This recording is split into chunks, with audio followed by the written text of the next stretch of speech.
What's up, YouTube? It's your boy Nasher. Welcome back to the channel. And welcome to another episode of WWE's Biggest Issue. This week's episode, you guys know, after every premium live event, especially in the last year or so, I always do a review.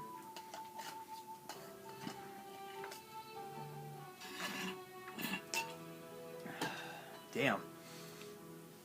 Sorry guys, it's the fucking mucus. It just won't go back down. Anyway, I always do a sort of an in-depth review on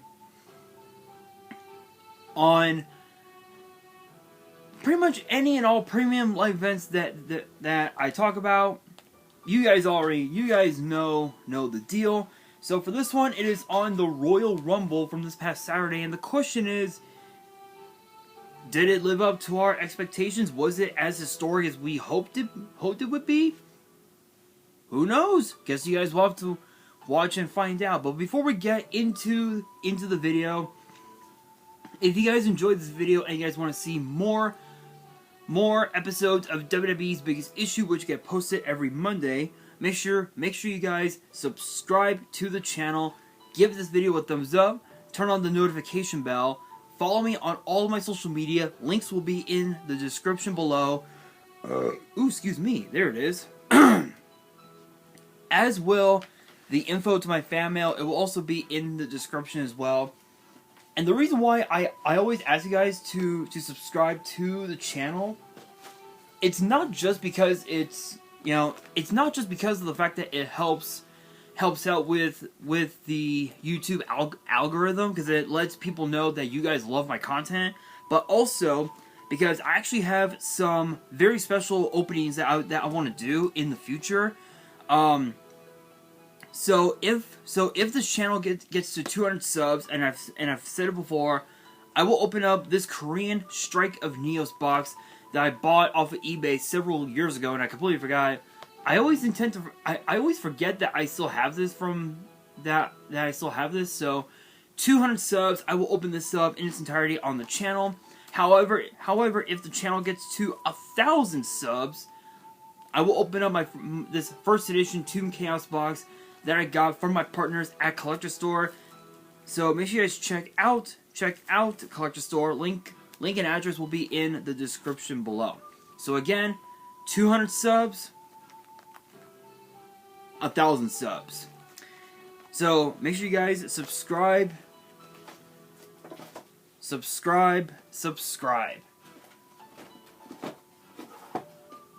Because I'm pretty sure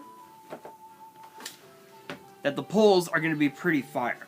Let's get straight into it, kicking these off with the men's Royal Rumble match. This was probably everything that we had expected from the men's Royal Rumble match, because you guys know when it comes to the Royal Rumble, it's sort of like the Raw after WrestleMania. You don't really know who will show up. You don't know what's gonna happen. This one was no different, because in the order of entry, going from 1 to 30, it basically kicked off with the Intercontinental Champion Gunther and Sheamus, two men who actually beat the hell out of each other at Clash of the Castle in Cardiff last September. By the way, shoutouts to Brisk for the pink lemonade, not sponsored. Best lemonade of all time. Don't at me in the comments.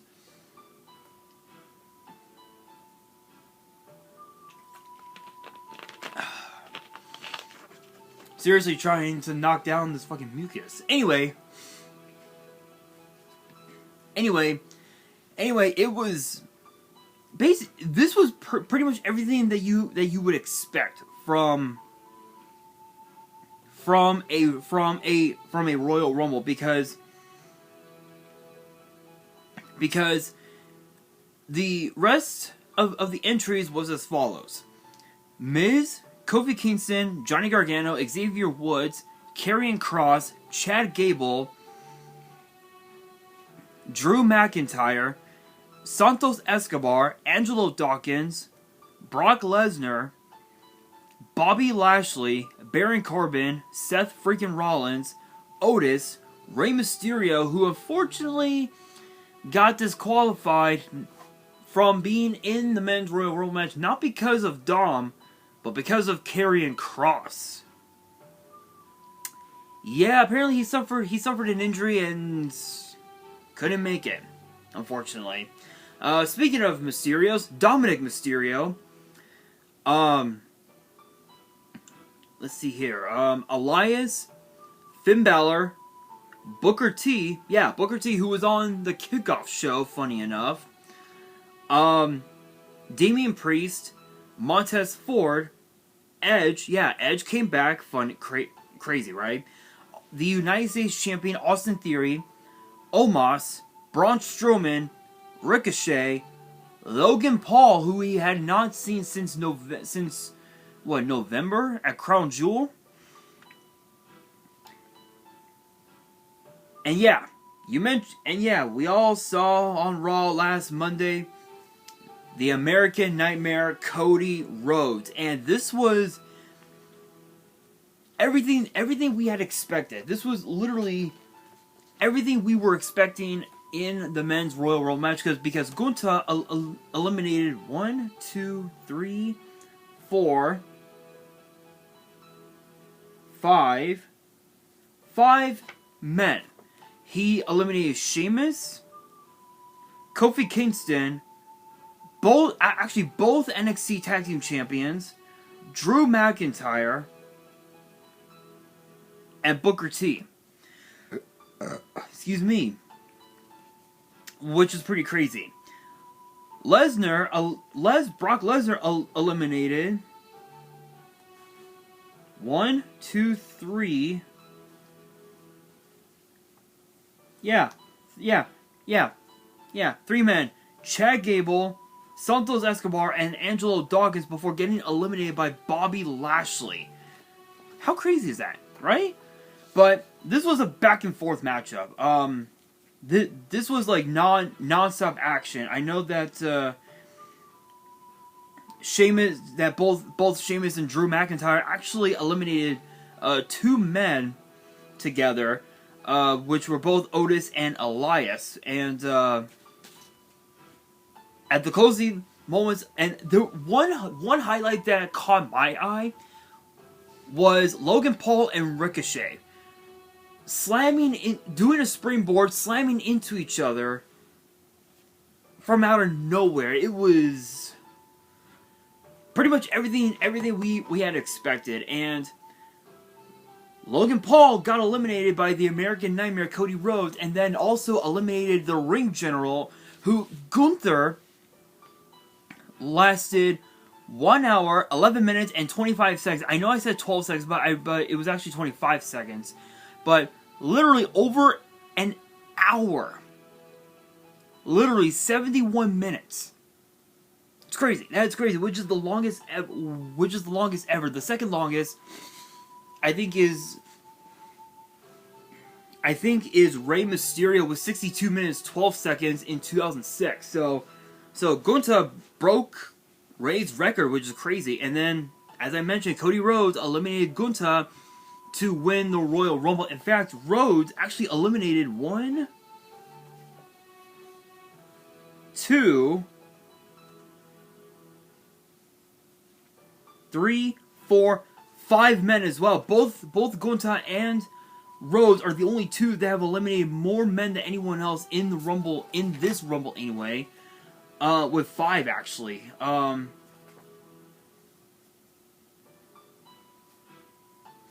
Yeah, I believe so. I could be wrong. 1, 2. Yeah, pretty much. Which is insane. I'm gonna be honest. In my opinion, I think if there was one person between Gunther and Cody Rhodes who I would have wanted to win, I'm glad that it was Cody, because he he even said it best last year that he wanted to do it for his father, the American, for his father, the American Dream, Dusty Rhodes. So it's pretty cool. It's pretty cool that he got the chance to win. But let's say Gota did win. Let's say that. Not only would he have been, I believe, what, the fifth man, I think, to win the Rumble at number 1. But also, if he was the one to defeat Roman Reigns at WrestleMania, he would become the only man in WWE to hold the WWE title, the Intercontinental title, and the Universal title in a single run. That right there is history. But of course, it was all for naught. But you know what? I gotta give a big shout out to the Intercontinental Champion. He brought the fight Saturday. He brought the fight on Saturday, and this one I gotta give this one 4.5 stars. This was probably by far one of the greatest men's.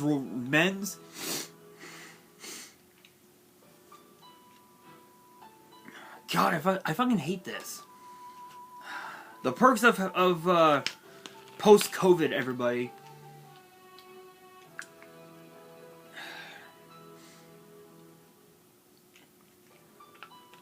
There we go. Okay, I think I should be okay. Anyway, this is probably had to be the greatest men's Royal Rumble match. I think I think in years, honestly. I don't really know how long it's been, but this was a hell of a card. I mean, how many former world champions did we have? We had 1, 2, 3, 4, 5, 6, 7, 8, 9, 10, 11, 12 former world champions. Think about that. 12 former world champions. Absolutely insane. Absolutely insane. So again, 4.5 stars. Could this match have ended differently? Depending on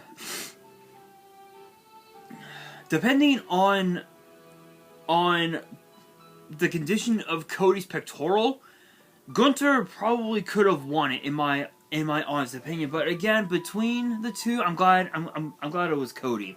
But next up we had the Mountain Dew Pitch Black match between LA Knight and Bray Wyatt. I never thought I would ever get the chance to call a Bray Wyatt match again, ever. I never thought, but you know what? Here we are, right?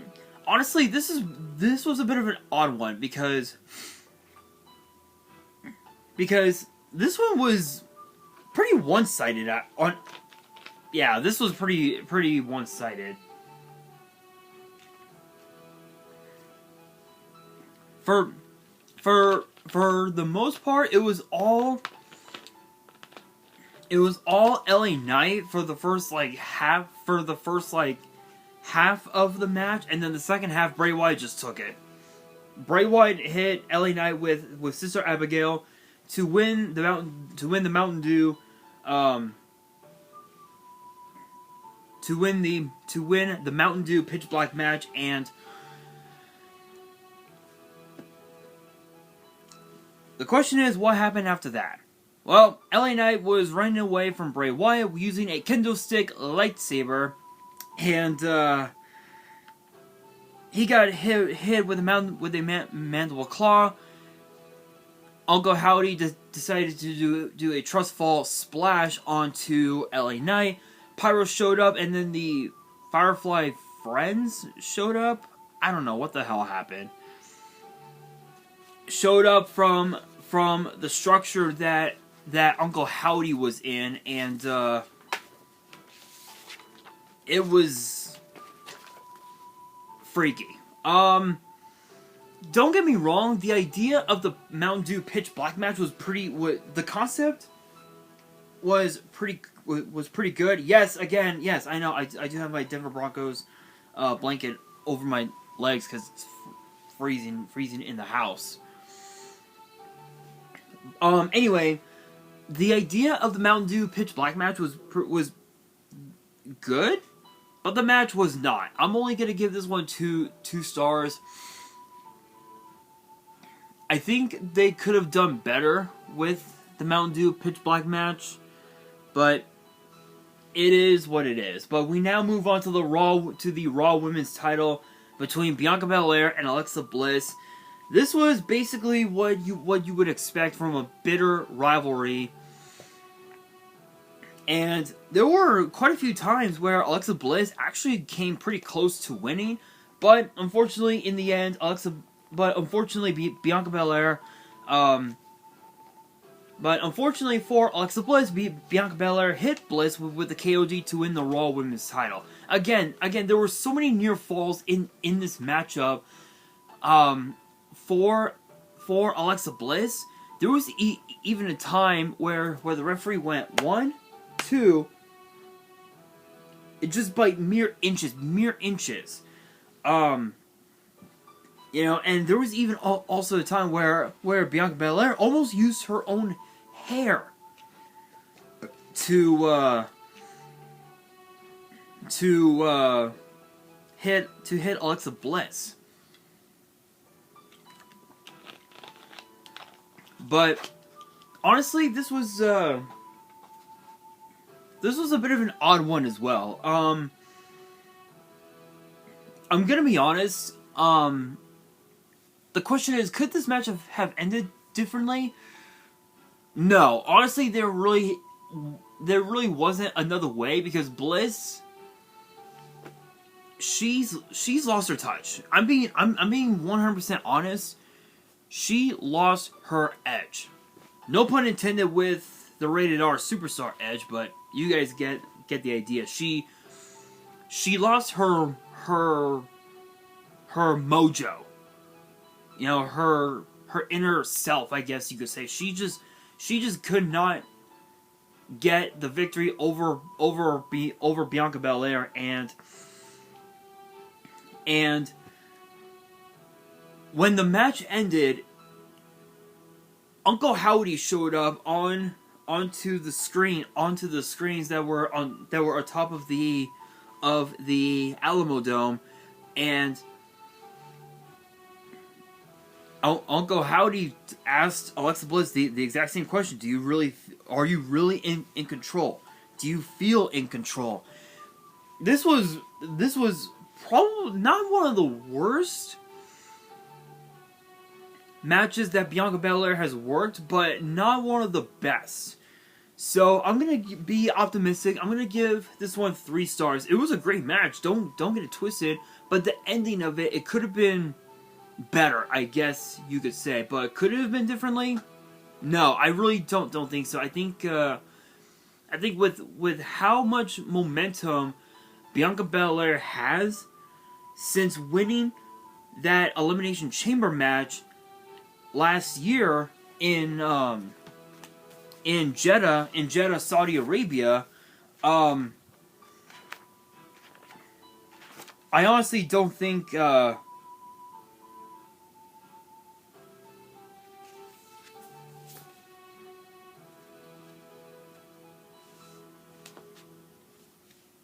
but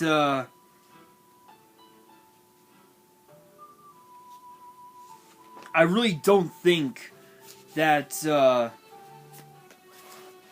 yeah, again, ever since winning that Elimination Chamber match in Jeddah last year, she did not lose any momentum. Yeah, she did lose a couple of matches here and there, but at least it wasn't for the Raw Women's title, and she's been I have to admit, this has probably been the most dominant she's ever been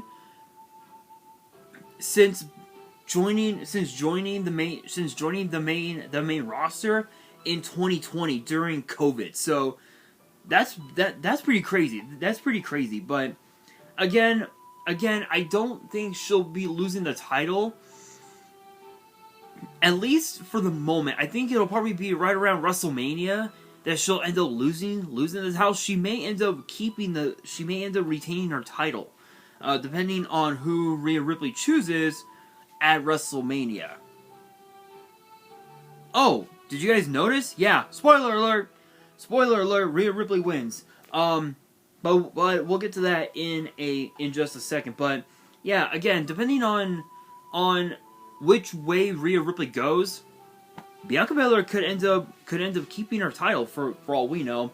But again, 3 stars. It wasn't the best, but it wasn't the worst either. But we now move on into the women's Royal Rumble match, and again, Rhea Ripley did win, coming in at number 1, lasted the entire field of 29, with her being 30. The rest of the entrants went as follows: Liv Morgan, Dana Brooke,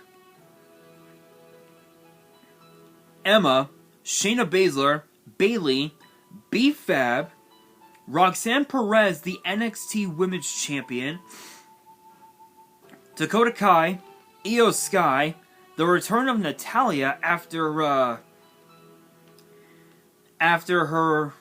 her nasal surgery, Candice LeRae, Zoe Stark from NXT, Xia Li, Becky Lynch, Tegan Nox, the return of the Empress of Tomorrow, Asuka, with I guess, what was it that social media called it, the Murder Clown? Was it? I think it was. I think it was. I don't remember. I think it was Murder Clown or something like that.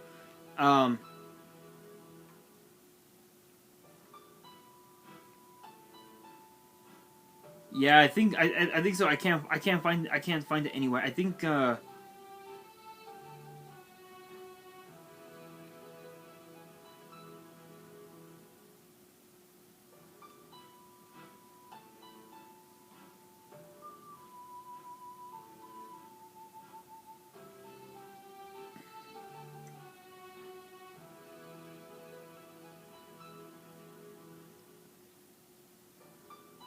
yeah, I think she was called the Murder Clown or something like that. I know I shouldn't have said the word murder, but I think that was the name.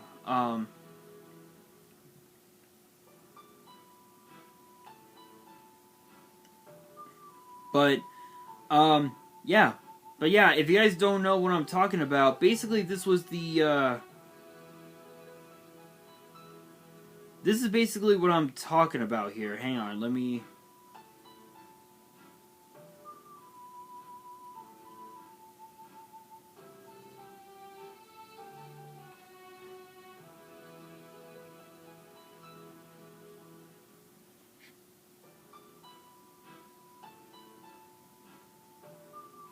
Basically, this is what I'm talking... Hang on, guys. Let me see if I can try and... Here we go. Yeah. Basically that.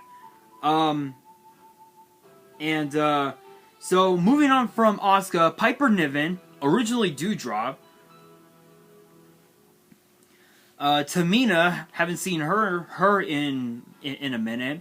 Chelsea Green, haven't seen her in a minute as well. Zelina Vega, Raquel Rodriguez, Mi Chin, Mia Yim, Lacey Evans, Michelle McCool, who was sitting ringside behind the commentary team. Think about that. How crazy is that? Indy Hartwell from NXT, Sonya Deville, Shotzi, Nikki Cross, Nia Jax. Yeah, Nia Jax. A botch entrance for Nia Jax because, well, she loves to botch. That's the problem. That's the thing about Nia Jax. She just loves to botch and piss everybody off. But Rhea Ripley actually eliminated, let's see. let's see, 1, 2, 3, 4, 5, 6 women. She eliminated 7 women to win the Royal Rumble, to win the Rumble, and the last one she eliminated was the last 2 she eliminated were both Asuka and Liv Morgan. Asuka came this close from winning, as did Morgan. They both came close. Damage Control actually eliminated 7 women. Dana Brooke, Emma, Shayna Baszler, Roxanne Perez, Natalya, Candice LeRae,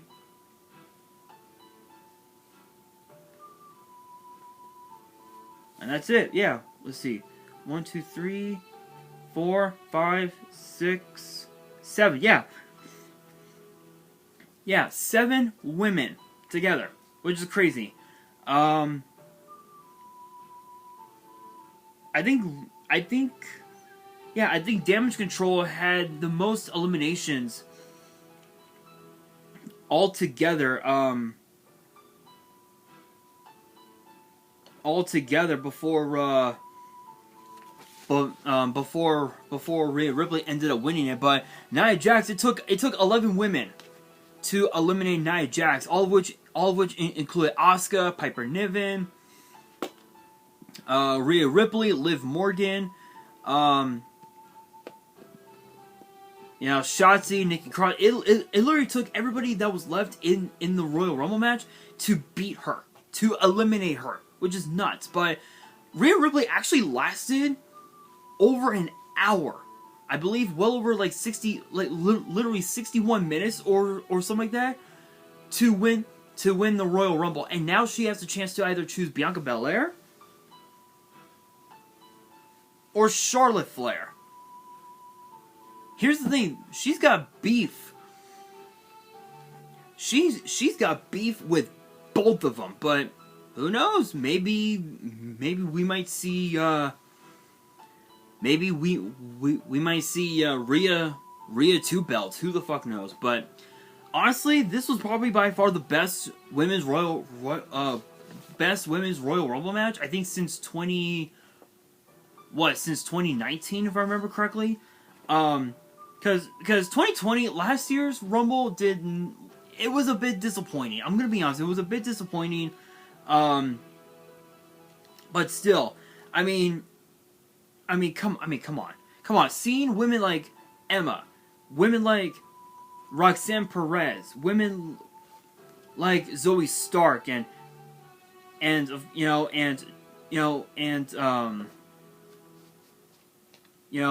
Raquel Rodriguez, Indy Hartwell, all having their first Royal Rumble matches. Come on, it was pretty good. This one, 4 stars easy. I'm being honest. This was a 4-star, hands down. The question is, could it have ended differently? Yes, it could have. And you guys are probably wondering what I mean by that. So the closing moments of the match, Asuka meant to hit the mist onto Rhea Ripley. So let's say the mist did hit Rhea Ripley. Liv and Asuka would have pushed Ripley to the ground, and she would have been eliminated. Both Asuka and Liv would have went back into the ring, and Asuka would have eliminated Liv Morgan. So Asuka could have won. Another scenario would be Liv Morgan, but Rhea Ripley did win. However, it wasn't without controversy. And you guys are probably wondering what I mean by that. Well,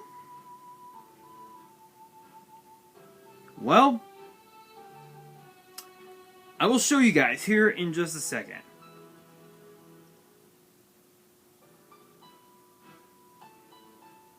If I can find the right photo.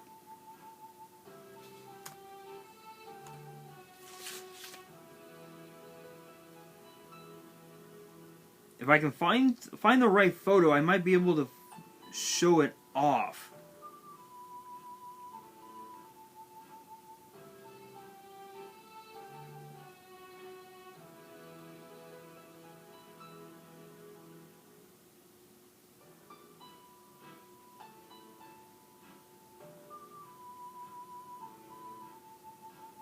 I don't think I can.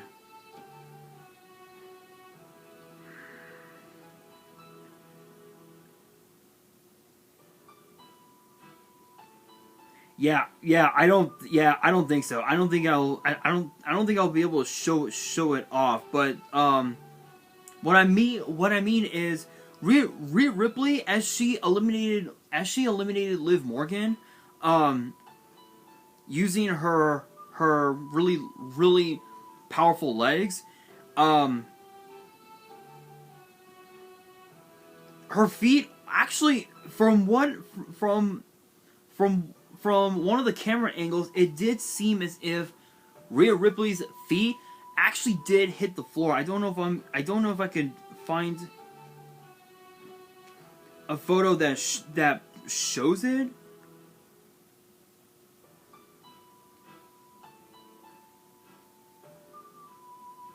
Here we go. This might be it.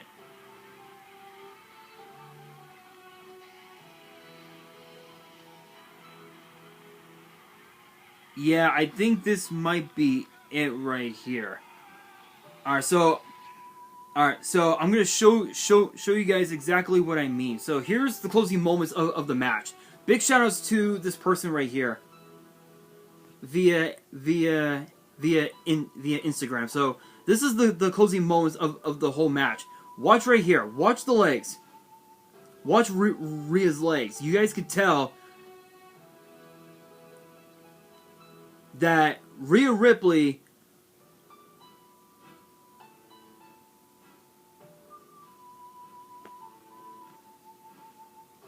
Rhea Ripley's legs actually could have, I believe that her legs actually did hit the floor. And there's so many questions that are unanswered.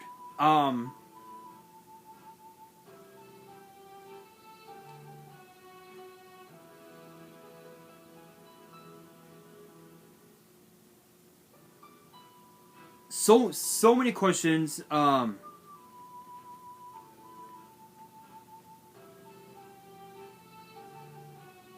That have been left unanswered. And one of the biggest questions that was left unanswered is, could Liv Morgan have won the Royal Rumble? I believe so. I believe she could have. She probably would have challenged Charlotte Flair for the SmackDown Women's title, lose at WrestleMania, and then turn heel. I think that's just how I see it. But again, this Women's Royal Rumble match, best ever, 4 stars easy. But we now move on into the main event for the undisputed Universal title between Kevin Owens and the champion Roman Reigns, with Paul Heyman and Sami Zayn in his corner. And I'm gonna be honest, what you guys are about to listen to is not gonna be for the faint of heart. So yeah, this one was probably one of the shortest matches that Roman has ever had. Ever in his career since becoming Universal Champion back in 2020 during COVID. The match lasted, I think, like maybe like 10-15 minutes or at best. But this was interesting because Kevin Owens had so many near falls. There was even a time where he hit a swanton onto Roman Reigns and came this close from winning. 1, 2. Shoulder went up at that, like right there. That close. Kevin Owens hit Roman Reigns with the stunner. Came this close. It was back and forth. It was non-stop, just pure chaos. Well, the closing minutes of the match, the referee got knocked down because Roman Reigns pushed Owens into the referee. Roman Reigns told Sami Zayn, "Get me a chair." Gets him a chair. Back and forth, non-stop action. Closing moments of the match. Because here's the thing.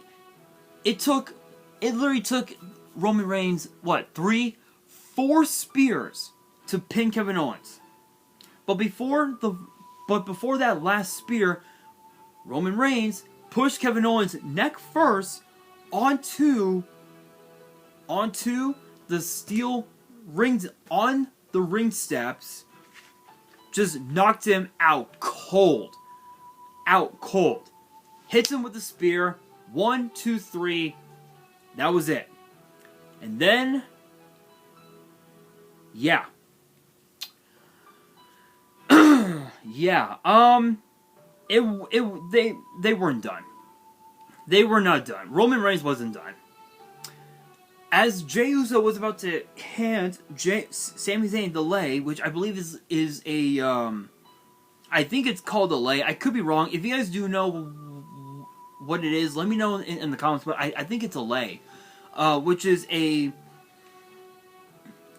sort of like a Samoan, like Hawaiian, like Filipino flower like necklace or something like that.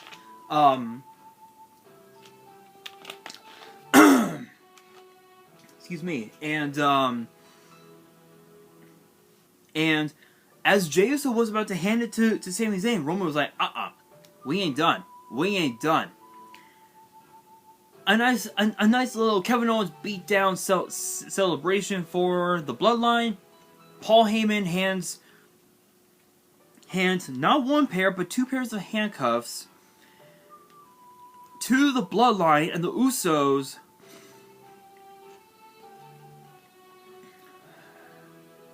handcuffed Kevin Owens to the ring ropes. And all it was just a super kick party for the Undisputed Tag Team Champions.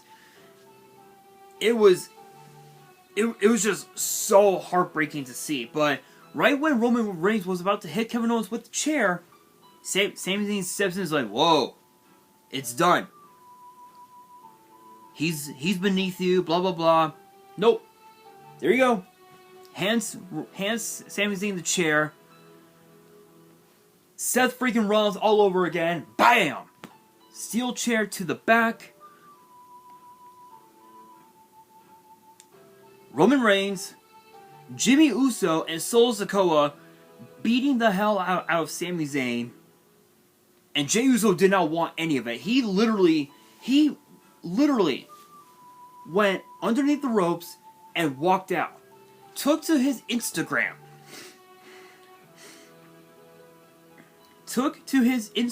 And his Instagram story and said, I'm out. Yeah, literally said, I'm out. Meaning, after 3 years, he wants nothing to do with the Bloodline. But the question is, he's still tag team champion. What does he do? What does he do? We'll have to find out on Raw tonight if Jey Uso shows up, or if Sami Zayn shows up, or whatever. We will have to find out tonight on Raw. But the fans kept chanting, "Fuck you, Roman." Yeah, kept chanting, "Fuck you, Roman," and they all just walked out. I'm gonna be honest. This was probably the best way to end Sami Zayn in the Bloodline. Probably the best way to end the Bloodline altogether. So I'm gonna be optimistic. I'm gonna give this one 4 stars as well. The question is, could it have ended differently? It's hard. It's kind of hard to say because when you think about it, if Kevin Owens did win, odds are Roman Reigns would probably think that Sami Zayn, would have helped Kevin Owens win. But I think this is all to get Sami Zayn to challenge Roman for the title at Elimination Chamber in Montreal, and then have Jey Uso challenge Roman Reigns for the title at some point before WrestleMania, or for Jey Uso it'll probably be a ploy to have Sami Zayn challenge Roman for the title in Montreal, and then Jey Uso tells Sami, hey, I fooled you, and stays with the Bloodline. But could have ended differently. It's kind of hard to say, but all in all, this was a pretty solid card. Probably one of the best Royal Rumble cards I had seen in quite some time. So I'm gonna give this one. I'm gonna give this one 4 stars. This was pretty good, but we do now have to transition over to Vengeance Day this Saturday, and I'm really looking forward to Vengeance Day. I'll be doing a prediction video, possibly either tomorrow night or Wednesday morning, depending on how I feel.